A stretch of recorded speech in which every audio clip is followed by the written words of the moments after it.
What's going on, guys? You're watching The Hungry Handgunner. I'm Nick, and rumors of my girly hands have been greatly exaggerated.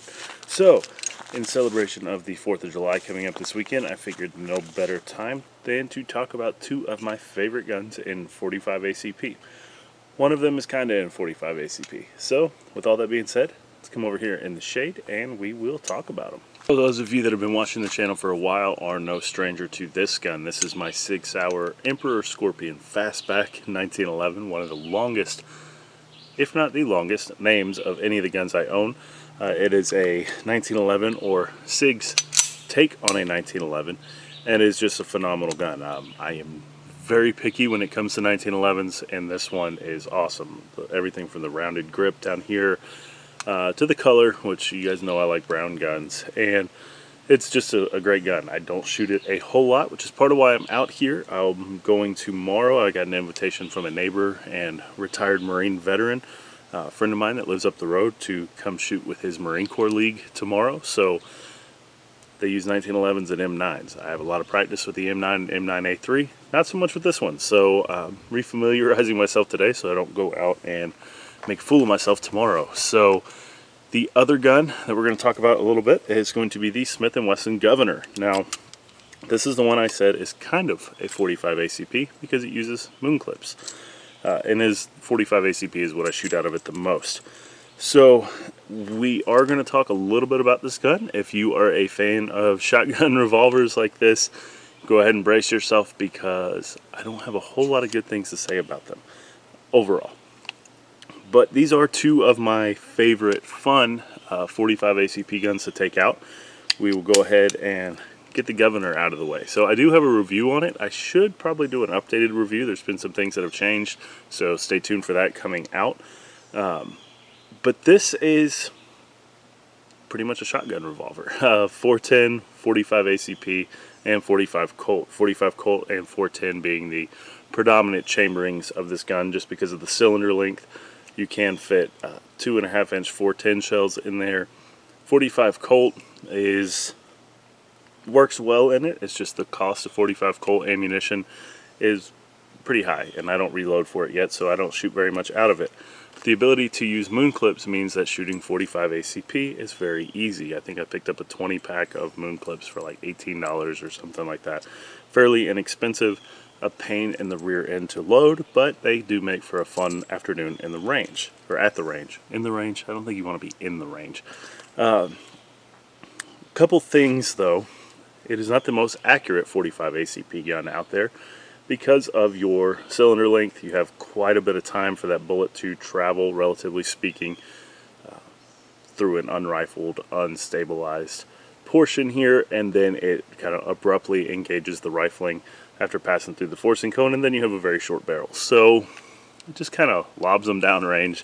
I really need to get a chronograph out here and see just how slow they're going compared to something like my 1911 or my FNX 45 Tactical, because I imagine they do lose quite a bit of velocity because of the cylinder length.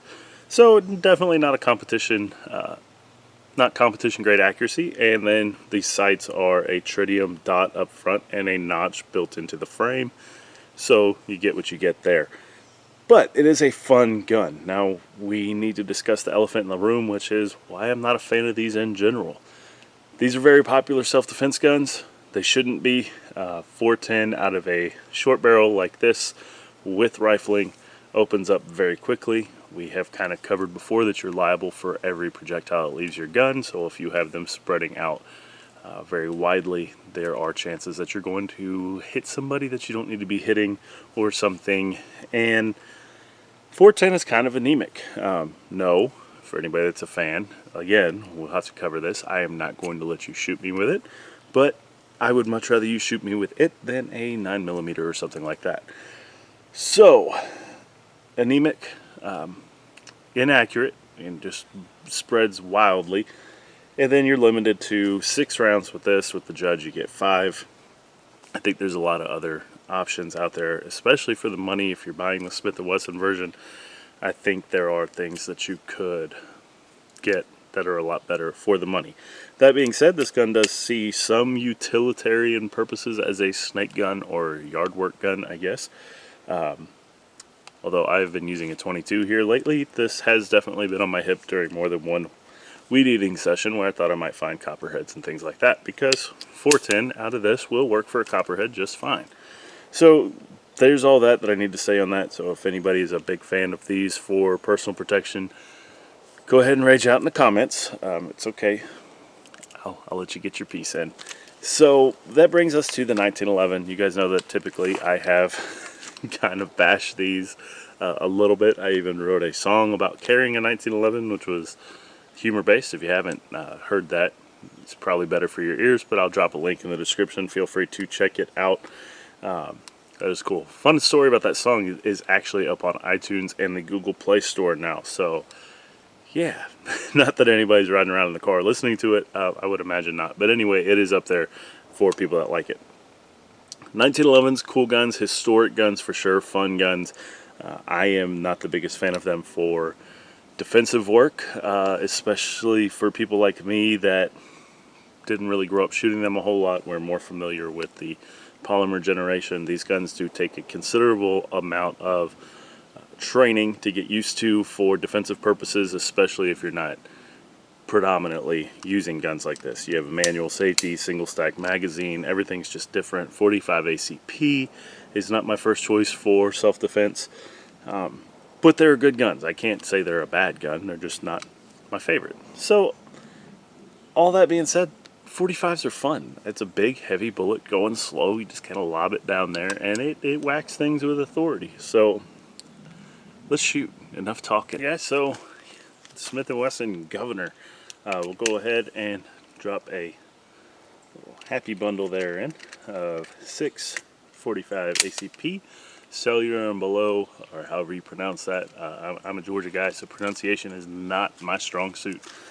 So yeah, 6 rounds of that, 230 grain ball ammo. I will say the trigger on these is not too shabby. We'll do some double action because that's how you're supposed to shoot a revolver, apparently. And I missed. There we go.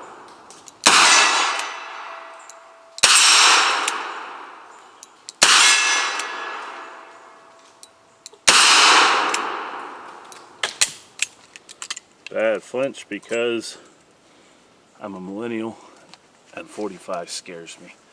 So I do want to shoot some single action because, again, this is not a defensive gun for me. This is really what I use it for. Moon clips with 45, and it's quite a bit of fun.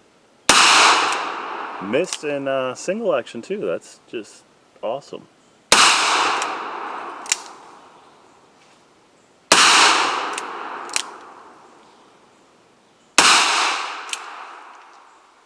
I'm just missing. That's just gonna be the theme for today, is watch Nick miss. I think I shoot it better in double action. I don't think I shoot it well at all, no matter what. I'm gonna have to get a pinch shooter for this gun. So I have 2 more moon clips in my pocket. We'll go ahead and I guess throw these rounds into the dirt and waste them because of my performance today. But it really is a fun gun. It makes a lot of noise. Puts bullets in the dirt. There we go. It was a bad moon clip. That's what it was.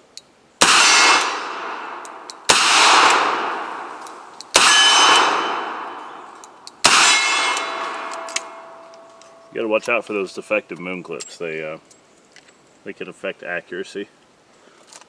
That's my new excuse. It's a bad magazine, guys. Wasn't me. Just a bad magazine. Feel free to use it. No copyright. I will say one thing you gotta watch for with these moon clips is they can get bent fairly easily, which could make it kind of hard for them to go in the gun.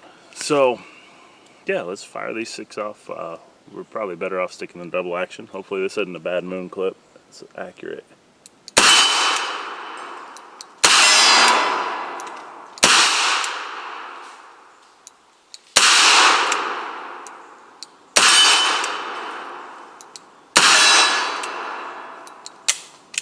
Well, 6 rounds goes fast, and because I'm a Georgia guy, we also struggle with counting. So The cool side effect of that is that you guys get to watch me flinch quite a bit. Alright, so yeah, that was just me playing around with this, throwing some bullets in the dirt, planting some freedom seeds, if you will. Hopefully some freedom sprouts up soon.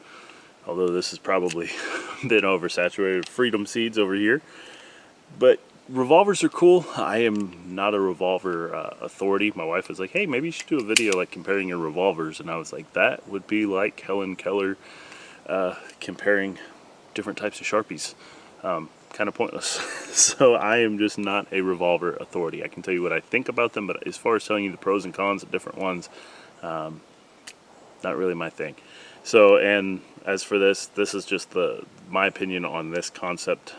This revolver shotgun, pistol shotgun, is just based off the ballistic testing with the 410, and even with the 45 Colt, you're better off with the designated 45 Colt. Better off with a designated 45 ACP revolver. This long cylinder to accommodate the 410 shells does you no favors as far as velocity and accuracy. So, and just overall size of the gun. Think about how much shorter you could get a gun with the same barrel length with a shorter cylinder. So there's that, but it is cool, it's innovative, and if you have never shot hand-thrown clays with 410 shot shells from one of these, put it on your bucket list. That's a lot of fun. Alright guys, I'm going to go down here and load up my 1911 mags, and then we'll come shoot it. So this Marine Corps League I'm going shooting with tomorrow, they predominantly shoot military issue guns, or guns that were military issue, or models that were at one point used by the military, I should say. So the old Smith & Wesson 38 Specials, 1911s, although this is not a real 1911 if you ask purists, or so I've been informed, but it says 1911 on it, so hopefully they're good with me taking it tomorrow. And then the M9, and I already got clearance to bring the M9A3, so a little bit of cheating in my opinion, because it is so much improved over the original, in my opinion. So I'll probably actually take both M9s and this. But the 1911, guys, is good for a lot of things. One of my favorite uses for it is just as meme fodder. So I may actually dump some of my favorite 1911 memes at the end of the video, so stay tuned for that.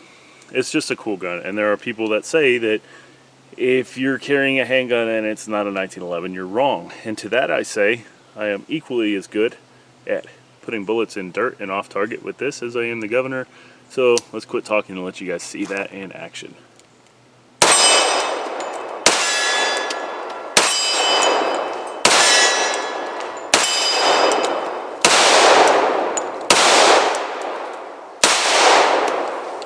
Okay, so I thought the ghost of John Moses Browning came down for a second and was going to help me. And I think he did for the first half of the mag. But yeah, I only brought 2 mags, so I'll have to reload after this.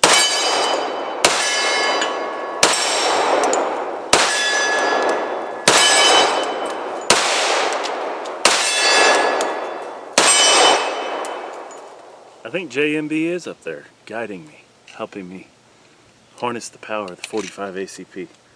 Such a cool gun. The whole design, it's just amazing. And even more amazing is the fact that the 1911 saw so much service for so long.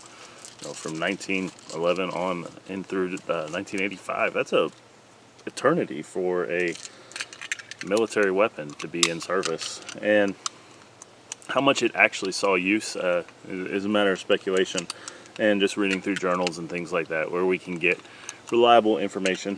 But the reality is it was carried in all sorts of places by our men and women in the military. So really cool. A lot of history there. Just something about picking one up makes me instantly think of World War II type stuff. We'll shoot another mag. I may have enough rounds for 2 more mags in my pocket. We shall see.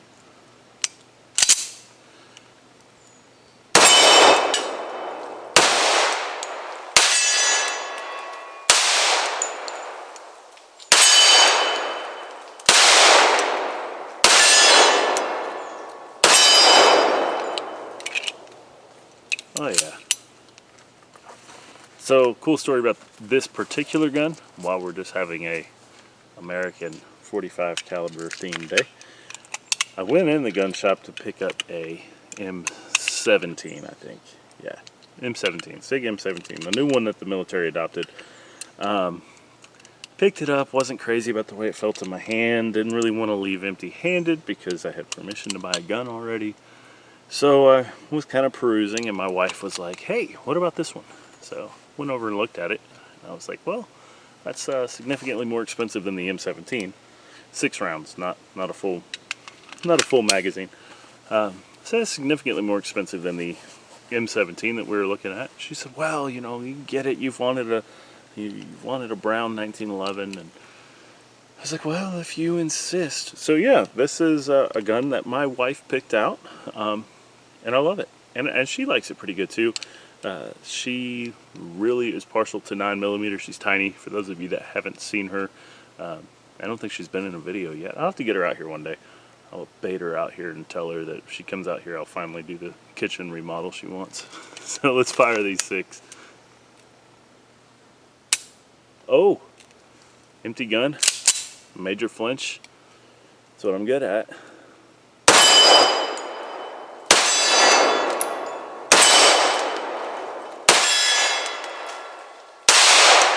The swinger was on the backswing. Missed my last round. That is the beauty of a 1911, is that when that gun goes empty, you take said gun and that's like 50 ounces of fury right there. Alright guys, let's go put this stuff back on the table and then we'll close out. I kept meaning to mention this in the videos I filmed out when I was out the other day, that YouTube had reinstated me in the partner program. Had to reapply, go through the whole process again, but I was approved, so you may or may not have noticed the videos are monetized again. For how long that's going to be, I don't know, but I'm kind of happy, and I definitely would have lost that bet. So for everybody that has helped me out on Patreon, I appreciate that. I really appreciate people that stepped up, especially when I was demonetized. That money went to reloading components, especially for things like 9mm. I've got to buy some new memory cards, so that's part of what that'll go to. But if you stepped up solely because the channel was demonetized, thank you, and feel free to not, I've got it now.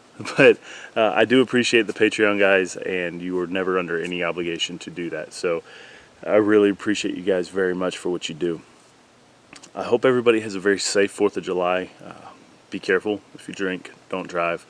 And most of you older folks seem to have this stuff figured out, and I don't mean that disrespectfully, but most of you guys, my parents' generation, things like that, for the most part, seem to have a pretty good grasp on the drink, don't drive, drive, don't drink kind of thing.